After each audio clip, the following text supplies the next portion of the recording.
So now, here with more on his plan to make America great again, the 45th President of the United States, Donald Trump. Mr. President, great to have you back, sir. How are you? Well, thank you very much. That is some list you read off, and you can probably double and triple it. It's so bad. I don't think we've ever been in a position like this. It's terrible what's happened to our country in 3 years.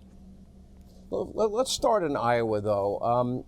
The largest margin of victory prior to your 30-point win on Monday was Bob Dole in 1988 with about just under 13% victory margin. This is historic in so many ways. How do you analyze this? What happened? Why was this bigger than any other Iowa caucus? Because the Biden administration is so bad, and we now have a contrast. You didn't have a contrast so much before, and now you have a contrast. Why? What happened? You know, we get the most votes of any sitting president in history, and then somebody else takes over, and they take a look at what we had versus what they have now, and the difference is so stark. It's so massive. It's so different. The country is a different place. We were respected all over the world. We got the largest tax cuts ever, the largest regulation cuts ever. We rebuilt our military, Sean. We did everything, even right to try. You know what right to try is? If you're able to use some of these incredible new drugs that they're making, bio drugs and other drugs, and people's lives are being saved. You never could do it. You'd have to go to Asia. You'd have to go to Europe, different places all over the world. Now you get them here, and that was a hard thing. 58 years they tried to get that. If you were terminally ill, they didn't want to give you a drug, even if they thought it might work, because they said, we don't want to hurt the people. I said, no, they're terminally ill. We're going to do something, and we got it done. It was not easy either, because the drug companies, nobody wanted it. The country didn't want it. They were worried about liability. People now sign a document. There's no liability, and they can take these drugs. And, Sean, we're saving thousands and thousands of lives. It's been an amazing miracle. We did so much, and you would have never had Ukraine. You would have never had the attack on Israel. None of these things, and you wouldn't have had inflation because I had oil so low. And now we have the exact opposite. We have a mess. We have the worst president in history. Well, let me ask you this, and I love the state of New Hampshire. I love the people of New Hampshire. I don't like their primary system for one reason. They have what's called an open primary. Already we know that nearly 4,000 Democratic voters have switched affiliation to Republican or undeclared, meaning independent, ahead of the primary, according to the Secretary of State's office. And it is believed, for example, one woman who's on a co-chair of Nikki Haley's campaign, her own daughter, a Democrat, changed her affiliation from Democrat to Republican to vote for Haley in the primary. But even Governor Sununu, not a friend of yours, told our own Neil Cavuto that it's troubling that many of these people that will switch as Democrats and turn to independents and vote in the Republican primary, that when push comes to shove, that they would choose Biden in the end over any Republican. I'm not that fond of that system. Does that concern you? The Real Clear Politics average has you up by 13. The Suffolk poll just out today, I think, had you up by 16. There was the CNN poll that had you up by 7. Does that system bother you? It bothers me, and the governor should have done something about it instead of talk and waste his time with Nikki, because she's not going to make it. She has no chance. She's got no way. MAGA's not going to be with her. And, you know, when you said the Democrats voting, no, it doesn't say that. It said about Nikki that 50% of the Republicans would be lost to Nikki, only to Nikki, not even to Ron DeSanctimonious. So, you know, it's a bad thing for her, but it's a bad thing for us. Who has a system where Democrats are allowed to vote in the Republican primary? And New Hampshire's an incredible place. I love the people. We won New Hampshire last time. It was fantastic what we did. And, you know, we have great spirit, great everything. But you need a system. You need a governor that's going to get it changed, not just talking about it. He's been talking about it for 4 years, never got it done. So Democrats are allowed to vote, which they're going to vote for her because they don't want to run against me. They want to run against her. You know, it's a very simple system. We are leading Biden in every poll. Michigan just came out. We're leading by 11. Georgia just came out. We're leading by 13 points. We're leading everywhere now. And she's not. You know, she has one obsolete poll that she likes. She's about 2 months old, where she was leading Biden. Well, those days are gone. She's not leading Biden anymore. The problem is the Democrats want her to run desperately, so they have a lot of Democrats signing up in New Hampshire. But I don't think it's going to matter. I saw one where we're at 50 or 51, and she was at 34, I believe.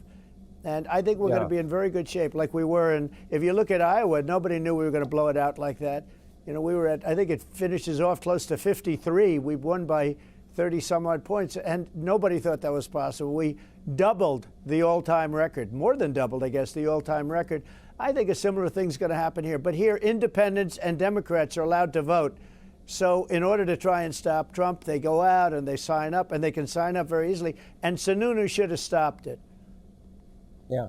Let me ask you, I mean, you got a lot of praise for your speech, your victory speech in Iowa, and people noticed that you were particularly gracious.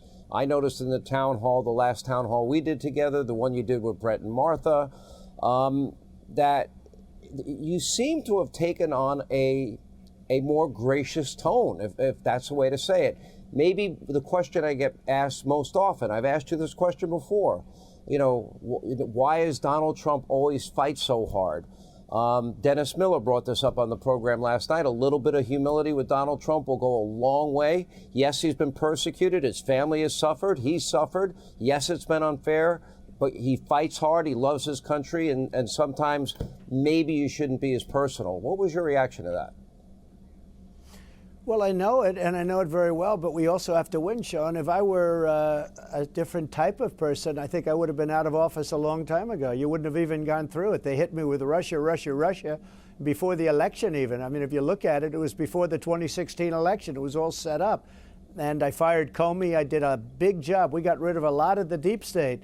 And I will tell you, then we had the COVID come 2.5 years later, but nobody ever had a better economy. We had the greatest economy in the history of our country. We had the strongest border in the history of our country. I built over 500 miles of wall. We got Mexico to give us 28,000 free soldiers, free of charge. Not that easy to get, by the way. I had to do a lot of maneuvering, including tariffs and other things to get it.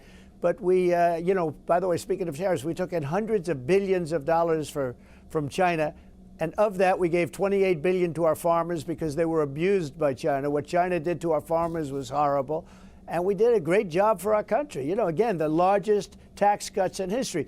The Democrats want to double up and triple up on the taxes. They want to double your taxes and triple your taxes. I got you the biggest, bigger than the Reagan tax cuts. You and I were talking about that the other day. And you called up about the Reagan cuts and our cuts. Our cuts were substantially bigger. We got rid of the death tax or the estate tax for farmers and small manufacturers. You know, I mean, what we did was an amazing thing. Those tax cuts. And getting back to your one part of the question, though, we did all of that, and we had to fight off all of the witch hunts and the scandals and the horrible these people, what they did. Russia, Russia, Russia, Ukraine, Ukraine, Ukraine. 51 intelligence agents saying that the laptop from hell was created by Russia, not by Hunter Biden, okay? It was Hunter Biden all the way. They lied to Congress. They lied to everybody. 2 impeachments that went nowhere. They went absolutely nowhere. But, I mean, if I were a softer individual, and I'll tell you something, Ron DeSantis or Nikki or anybody else, if they were in my position, if they were here, they would have been hit just as hard. These people play tough, much tougher than the Republicans play. And the Republicans have to get tougher. But Nikki I know Nikki very well. She worked for me for a long time. She would not be able to handle that position. She would not be able to handle the onslaught. With all of that being said, within the Republican Party, I want to bring unity. And within the nation, I want to bring unity. And, you know, unity is going to come from success, because when we had this country prior to COVID, and then even after COVID, but especially prior to COVID, the China virus coming in, we had the most successful country ever in history. There's never been anything like it, what we did. And you know, the other side was calling me, and they were coming to me. They wanted to talk. It was all coming together. Success will bring everybody under the same tent. You know, I covered all of that. I cannot disagree with you. And frankly, this show, me personally, I've been vindicated, because as many networks peddled their lies and conspiracy theories, we day in and day out, we were peeling every layer of the onion. We got the Russia hoax right, as vindicated by the Horowitz report, the Durham report. I do want to ask you this. The last time I interviewed you, I asked you if you think that Joe Biden is going to be the Democratic nominee, and you said no. Do you still feel that way? And if you don't think it's him, who do you think is likely to replace him? Look, he can't put two sentences together. He can't find the stairs off a stage, which there are a lot of them up there, believe me, they're all over the place. He can't find his way off a stage when he makes a very short speech, and it has to be short because it can't be long. He can't negotiate. You look at what's happening. The whole world is blowing up. You know, Viktor Orban, the prime minister of Hungary, very tough guy, smart guy, brilliant guy, very respected, but tough. They asked him, what's going on with the world? He said one thing, very simple, bring back Trump. When Trump was here, everybody was afraid of Trump. Now, I don't want to say that because I don't like that word, but he said it. He's probably the toughest leader over there, one of the toughest anywhere, but highly respected and knows he gets it. He said, you bring back Trump, it's all going to disappear. They all respected Trump, and they were afraid of Trump, but they all respected Trump, and it's true. Putin would have never attacked Ukraine. I got along with Putin. You know, it's good to get along with people like Putin and like others. You take a look at what's going on with China. They're just licking their chops right now to go into Taiwan. That would never even have, they wouldn't have even thought about it with me. And I had talks with President Xi. I have a great relationship. If Hillary Clinton would have won, you would have had a nuclear war with North Korea. Kim Jong-un, I got along with him too. Nobody ever got to talk to him except me. And I got not only talked to him, I got along with him great. It's good to get along with people that have massive nuclear weapons, and they have a large nuclear stockpile. So well, I did a job. But if you go back, I did the job, and we made America great again. And these people, what they're doing to our country, they're allowing millions and millions of people to pour through. It's an invasion into our country, and they're coming from prisons, and they're coming from mental institutions and insane asylums and prisons are being emptied all over the world, not just in South America. All over the world, they're being emptied out into our country. We're like a dumping ground. And you know what else is coming in? Terrorists are coming in, and we have to stop it. This next 11 months or 10 months is a very dangerous period. We have been able to count the numbers of people coming from Iran and Syria, thousands from Egypt, thousands from Afghanistan, 12,000 from Russia, 26,000 from China, showing up at our southern border. Nobody's ever going to convince me that that all of them are coming here for a better life for them and their family, and amongst them are not people that have nefarious intentions. Let me ask you this. Usually after 4 years, the president can ask a question, are you better off than you were 4 years ago? I don't think Joe Biden can run on that. As a matter of fact, they have pretty much telegraphed what they're going to run on. Democracy in peril. Trump is evil, Trump is evil, Trump is evil, and dangerous, and you've got to fear him. January 6th, and then the usual playbook. Republicans are racist and sexist and have every phobia known to man, whether it's real or not, and they want dirty air and water. That's all they've got. I don't see any one issue that Joe Biden can run on. What will your answer to their predictable attacks be? Well, that's all they have is right, because their economy has been terrible. The inflation is destroyed. Anybody that made even a little more money, even a lot more money, it more than got eaten alive by inflation. When you look at the price increases of energy, of housing, and I mean rental housing. I looked the other day, it's up almost 51%. The cost of bacon quadrupled. All of these things, I mean, food costs, clothing costs, it's so much that no matter what you're making, it doesn't matter. You know, inflation is known over the years, over hundreds of years. It's known as a country buster. It breaks countries. It broke Germany. It broke a lot of countries. We've had the worst inflation we've had, I think, in 78 years. You know, they say 52. It's probably more than 78. It's been a disaster, and all in the wrong places. I had no inflation, and I had the greatest economy ever. We had gasoline at $1.87. Now it's $4 or $5. But by the way, they're working together with other countries, sadly, because it's artificial, because they're going to give it up right after the election. You've seen that before. But they're working to get gasoline prices down. It's an artificial reduction. But the gasoline was up to $6, $7, $8 a gallon. And it still is very high. It's much too high. But we had the greatest economy in history. And what else did we have? No inflation. We had the safest border in the history of our country.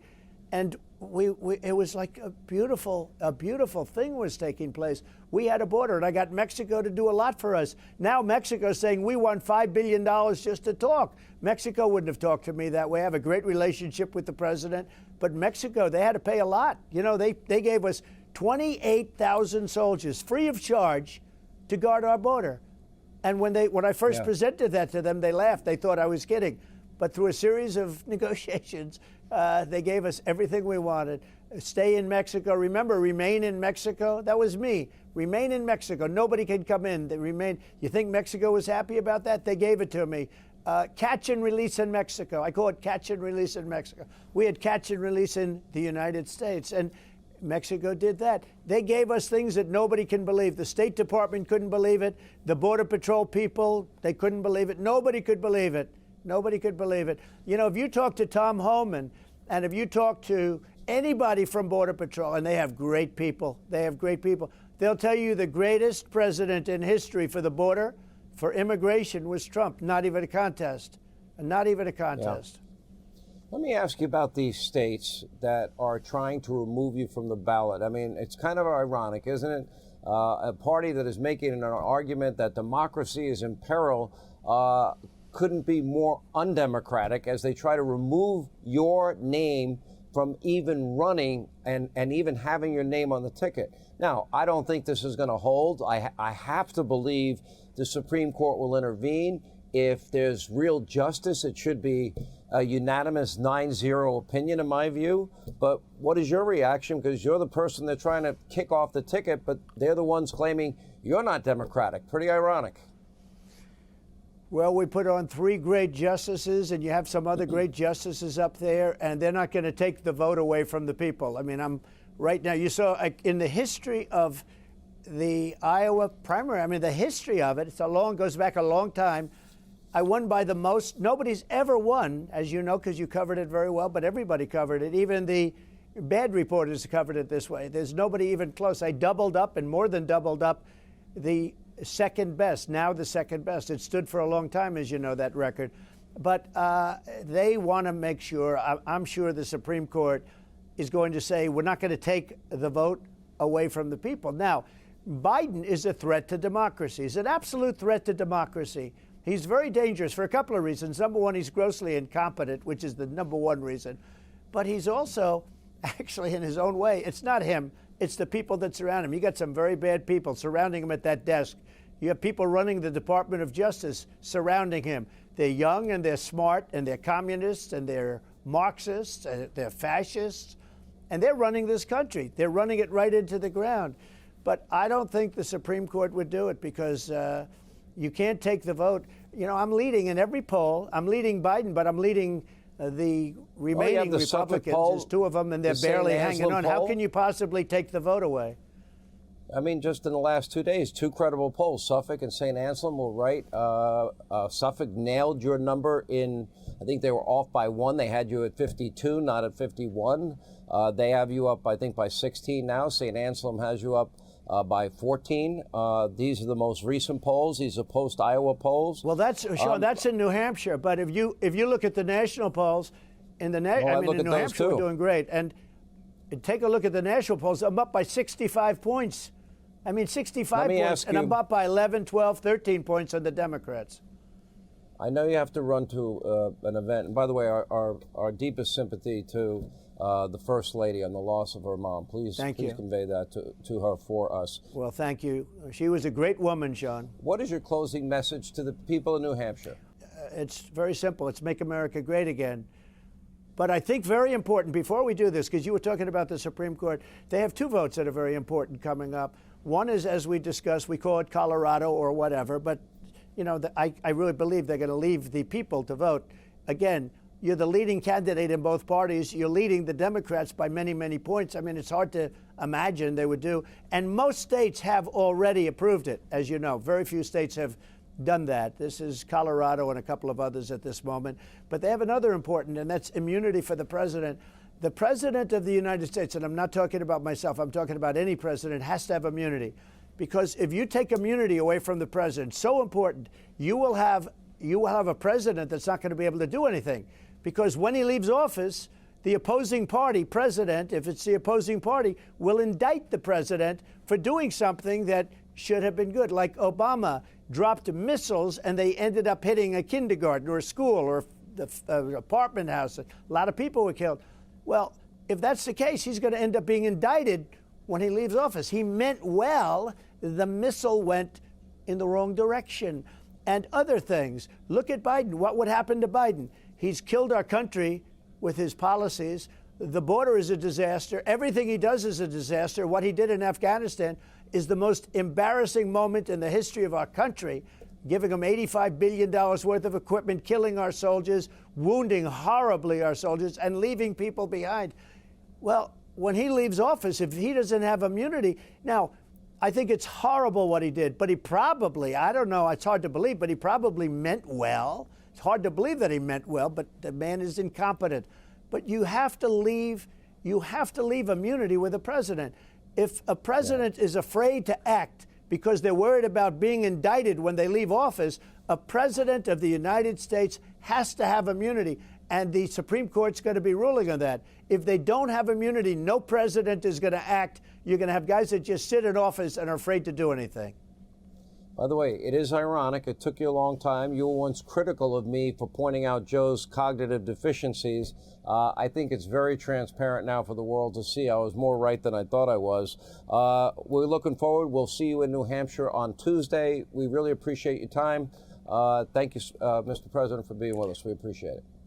Yeah, Sean, one thing, I wasn't critical of you. I was critical of you joking about it. I wasn't critical of you. That's true. I didn't think you should be joking about it. I did. You know what? You were right at the time. I just wanted to give you a little correction, but that's okay.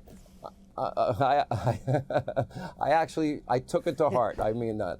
All right. Thank you, Mr. President. I know that. Appreciate your time. I know that. Thank you very much. Thank you. Hey, Sean Hannity here. Hey, click here to subscribe to Fox News YouTube page and catch our hottest interviews and most compelling analysis. You will not get it anywhere else.